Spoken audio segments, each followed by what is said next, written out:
नमस्कार दोस्तों, DD red के एक और रिएक्शन वीडियो में आप सभी का स्वागत है। मैं हूं आलोक। तो दोस्तों, अफगानिस्तान और पाकिस्तान के बीच मामला जो है वो बहुत आगे निकल चुका है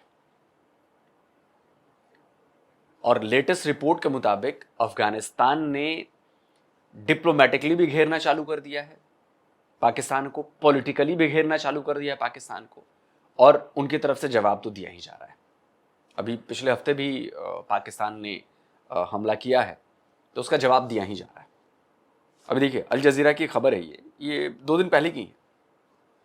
अब चूंकि इधर बहुत ज़्यादा बंगाल इलेक्शन और ये सब चल रहा था तो लोगों की नज़र नहीं गई। क्या लिखता है अल जजीरा?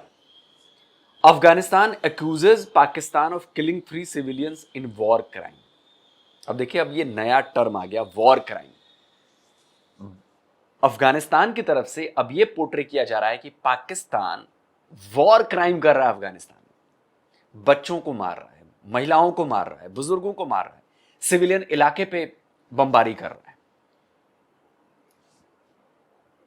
पाकिस्तान में कई लोगों को अब यह बात समझ में नहीं आएगी कि ऐसा क्यों हो रहा है और इससे क्या इसका इंपैक्ट पड़ेगा, लेकिन आने वाले कुछ साल में इसका इंपैक्ट पड़ेगा। ये डिप्लोमेटिकली वॉर क्राइम जो शब्द है ना, ये बड़ा गड़बड़ है। देखिए, मैं बताता हूं आपको। एक शब्द ने 1971 में पाकिस्तान का बंटवारा करा दिया था, और वो शब्द पता है क्या था? जेनोसाइड।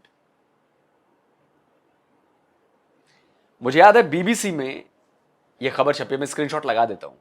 ये देखिए, ये वो खबर थी, और इसको पाकिस्तान के एक रिपोर्टर, उनका नाम था मैस्करहन समथिंग कुछ नाम था, और उन्होंने ये शब्द इस्तेमाल किया था कि पाकिस्तान की जो आर्मी है वो ईस्ट पाकिस्तान में जेनोसाइड कर रही है, और पूरे उन्होंने वाकये, घटनाएं सब कुछ बताई थी, और उस एक शब्द ने पाकिस्तान को 2 टुकड़ों में करा दिया था। अब ये जो चीज आई है ना, वॉर क्राइम, ये वैसा ही शब्द है।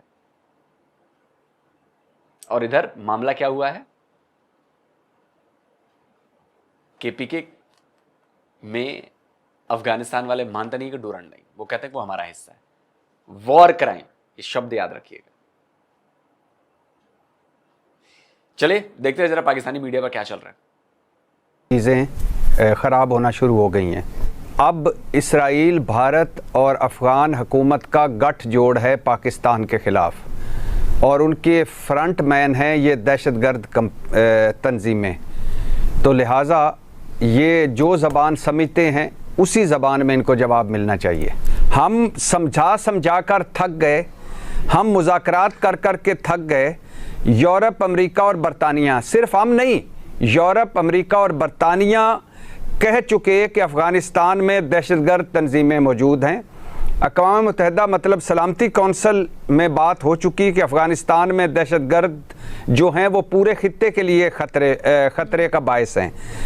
लिहाजा हमें ईरान, चीन और वस्ती एशियाई रियासतों को मिलाकर मुकम्मल तौर पर ऑल आउट जाना होगा इन दहशतगर्द तंजीमों के खिलाफ। बड़ी इंटरेस्टिंग बात अब कह दी इन साहब ने। इन्होंने 2-3 बातें कही कि ब्रिटेन, फ्रांस, इसने उसने सब कहा कि यहां पर आतंकवादी तंजीमें हैं और ये हैं और वो हैं। अक़वाम मुत्तहिदा मतलब यूनाइटेड नेशन ने कहा कि यहां पर आतंकवादी तंजीमें हैं। अब ये मान नहीं रहे हैं तो हमें ऑल आउट जाना पड़ेगा। भारत भी तो यही कहता है। क्या यूनाइटेड नेशन ये नहीं कहता, स्क्रीनशॉट लगाओ भाई, कि पाकिस्तान में 139 यूएन डेजिग्नेटेड टेररिस्ट हैं? क्या अक़वाम मुत्तहिदा नहीं कहता? ये कहता है ना। अक़वाम मुत्तहिदा की बात आप जब अफगानिस्तान के सेंस में करोगे तो आपके सेंस में भी तो बातें आएंगी। क्या अमेरिका ये नहीं कहता है? अभी लेटेस्ट बयान था अमेरिका के एक लॉ मेकर का कि पाकिस्तान को लश्कर तैयबा और जेईम के आतंकवादियों को साफ करना पड़ेगा, इन संगठनों को साफ करना पड़ेगा। ये स्क्रीनशॉट लगाइए। क्या अमेरिका ने नहीं कहा? क्या दुनिया के दूसरे देश ये नहीं कहते कि पाकिस्तान में आतंकवादियों को पनागाह मिलती है?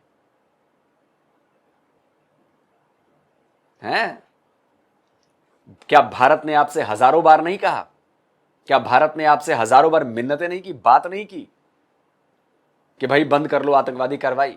क्या हम अभी भी ये नहीं कह रहे हैं कि खून और पानी एक साथ नहीं बहेगा? ये जो जितनी सारी लाइनें तुमने बोली हैं, ये सारी लाइनें भारत की हैं जो हम तुम्हारे लिए बोलते हैं। तो ऑल आउट तो हमें भी करना पड़ेगा ना। फिर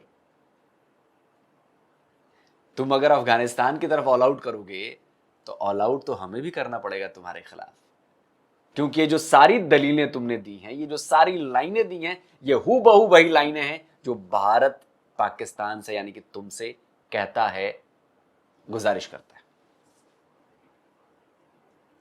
तो तुम मान गए, लेकिन तुम चाहते हो कि अफगानिस्तान वाले मान जाए। तुम मान जाओ। कर्मा लौट कर आता है, कर्म छोड़ेगा नहीं तुम्हें, याद रखना। पाकिस्तानियों बचोगे नहीं तुम लोग। ना मसाजिद इनसे महबूस है, ना इमाम बारगाहें, और ना हमारे बाजार, और ना लॉ इन्फोर्सिंग एजेंसीज। इंडिया और इसराइल तो पहले ही मिलके कर रहे हैं। उन्होंने कौन सा कोई नया इत्तेहाद करना है पाकिस्तान के खिलाफ? मोदी और नेतन्याहू वो तो पाकिस्तान क्या, वो तो मुसलमान उम्मा के खिलाफ हैं। तो वो तो पहले से मिले हुए हैं, पहले से ये साजिशें कर रहे हैं। इसमें कोई अबे 2 टके के, 2 कौड़ी के, फूटी कौड़ी के लीडर पाकिस्तान के 4 बार हमले तेरे बाप ने किए थे ना। तेरा बाप था ना हमले का फैसला लेने वाला भारत के ऊपर। वो क्या था? तुम हमारे खिलाफ क्या अच्छे मंसूबे पालते हो? कसाब को तेरे बाप ने भेजा था, वो अच्छे मंसूबे के साथ आया था हैं? जम्मू कश्मीर में प्रॉक्सी वॉर छिड़े बैठे, वो अच्छे मंसूबे के साथ आया है। तुम्हारे यहां हिंदू साफ हो गए, मुसलमानों ने साफ कर दिया, कन्वर्ट करा दिया, मार दिया, तो उसकी बात नहीं करोगे? राणा सरमुल्ला, थप्पड़ पड़ेगा, लात भी पड़ेगी, क्योंकि जो दलील तुम दे रहे हो वही दलील तो हम भी देंगे तुम्हें। तुमने कौन सा हमारे खिलाफ अच्छा काम किया है कि हम तुम्हारे खिलाफ बुरा काम ना करें? तुम जैसा करोगे हम भी वैसा ही करेंगे, चाहे एज ए इंडिविजुअल, चाहे एज ए रिलीजियस, चाहे एज ए मिलिट्री, चाहे एज ए कुछ भी। जो तुम करोगे वही हम भी करेंगे। अच्छा करोगे तो हम भी अच्छा करेंगे, बुरा करोगे तो फिर हम भी बुरा करेंगे। हिंदू मुसलमान करोगे तो हम भी हिंदू मुसलमान करेंगे। तुम्हारे ऊपर अब डिपेंड करता है कि तुम्हें क्या करना है।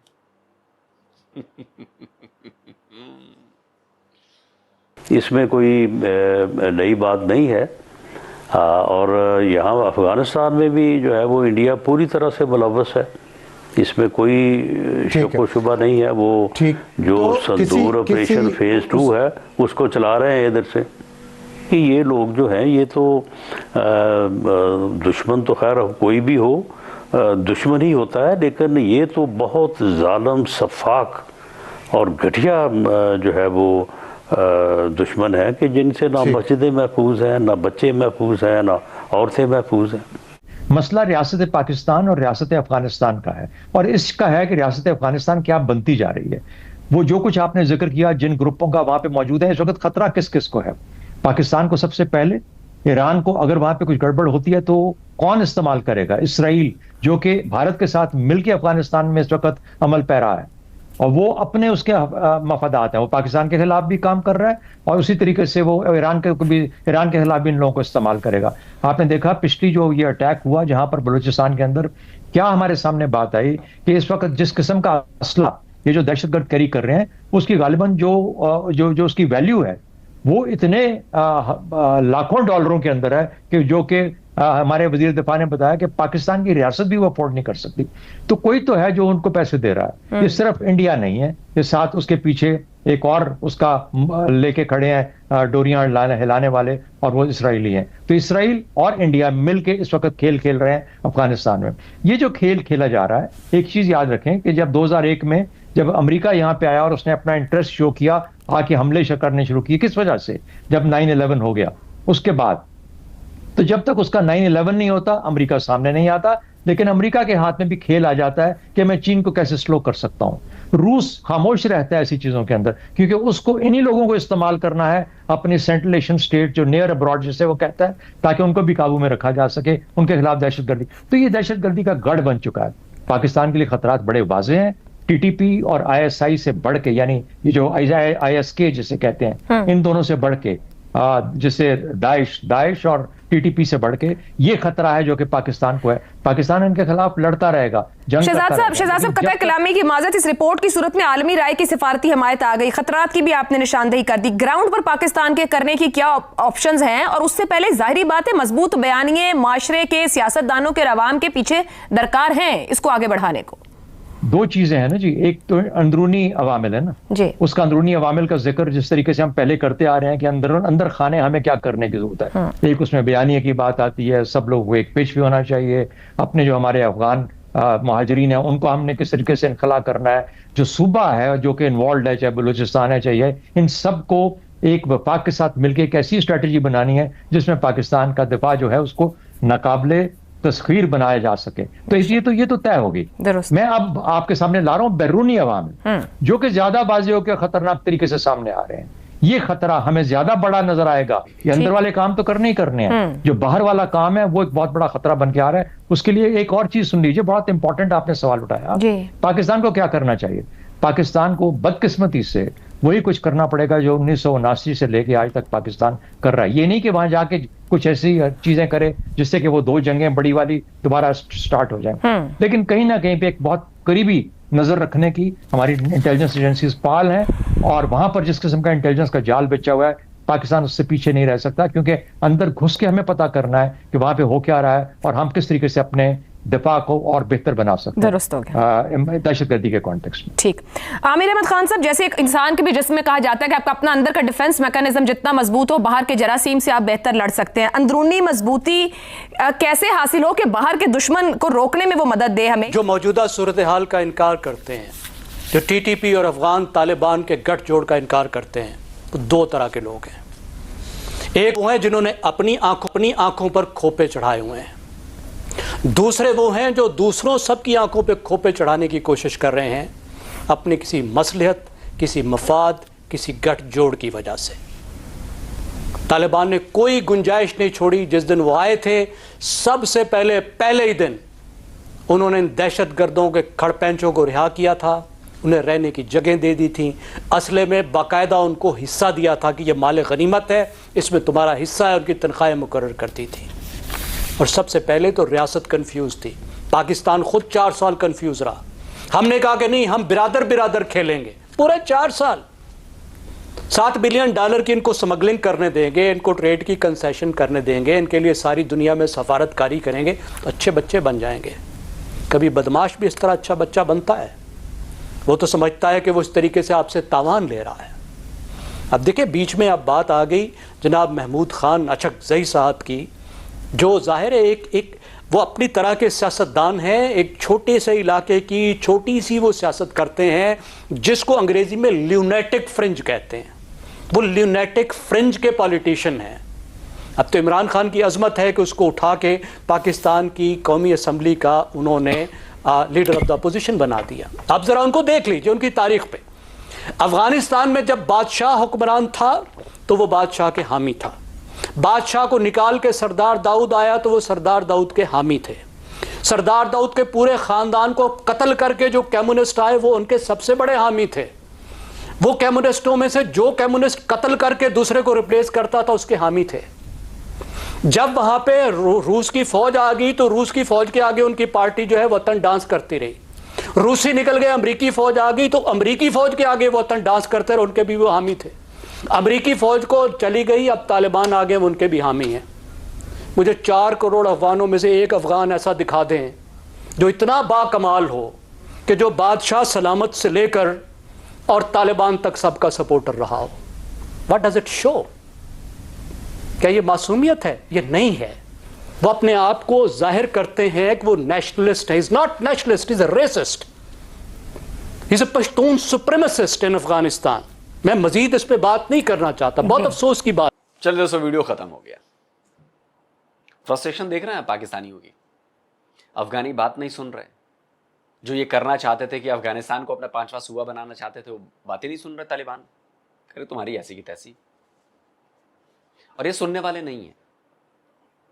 पाकिस्तान जो चाल खेल रहा है कि भारत को, इजराइल को, अफगानिस्तान को, सबको आपस में लपेट कर, इनको बताकर और हम अपना काम कर लें, बहुत भारी पड़ने वाला है अफगानिस्तान पाकिस्तान के ऊपर, बहुत भारी पड़ेगा।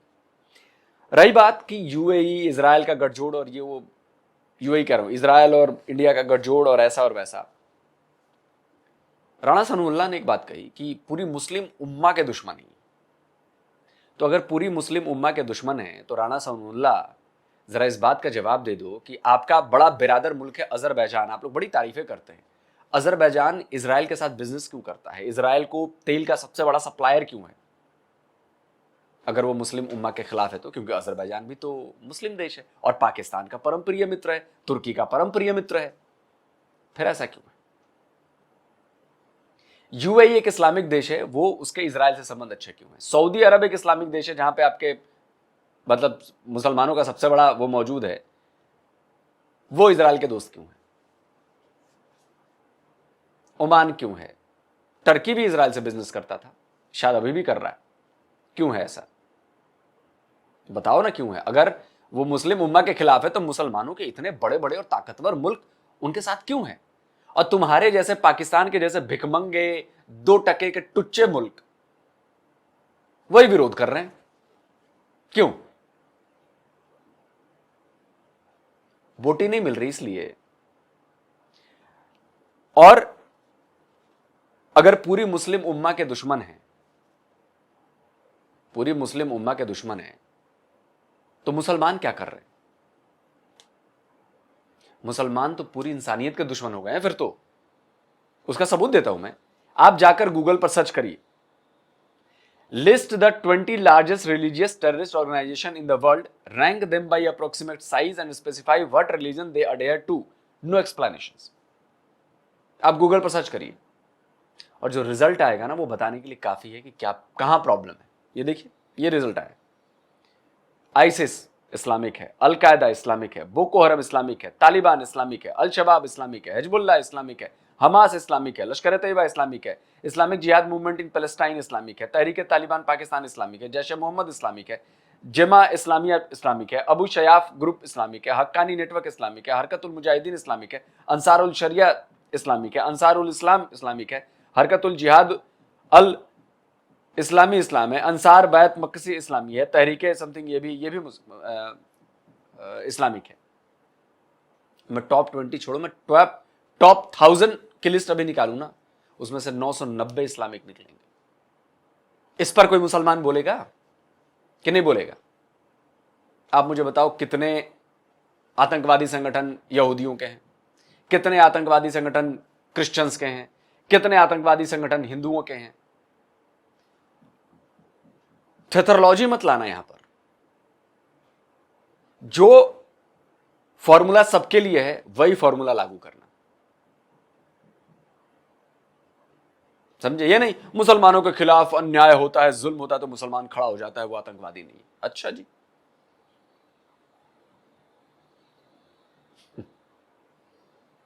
दुनिया ना एक कायदे कानून से चलती है, कबीलाई कल्चर से नहीं चलती, ये याद रखना। बाकी दोस्तों आप क्या कहते हैं, कमेंट करें, अपनी राय दीजिए। जल्दी मिलता हूं एक और नए वीडियो के साथ। नमस्कार, जय हिंद।